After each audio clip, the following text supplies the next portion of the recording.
Hi friends, today lunch box recipe பார்க்கலாம். சுட சுட சோறு,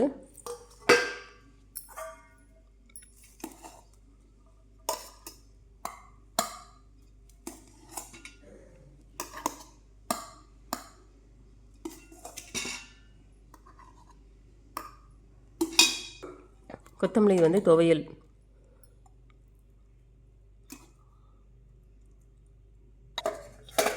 மிளகு ரசங்க. எல்லாருக்கும் கொஞ்சம் கோல்டு இதாக இருக்குன்றனால மிளகு ரசம். கொத்தமல்லி துவையல் ஏன் அரைச்சிங்கன்னு கேட்பீங்க, கோல்டாக இருக்குன்னு.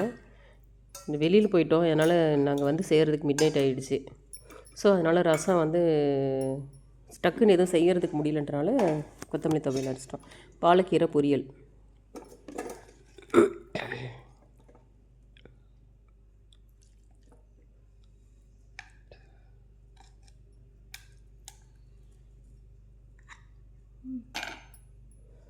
இவ்வளோ தாங்க இன்றைக்கி மெனு. மறுபடியும் மத்தியானம் நாங்கள் தனியாக கொஞ்சம் செய்வோம், ஏன்னா அவசரத்துக்கு இவ்வளோ தான் செய்ய முடிஞ்சுச்சு. தேங்க்யூ.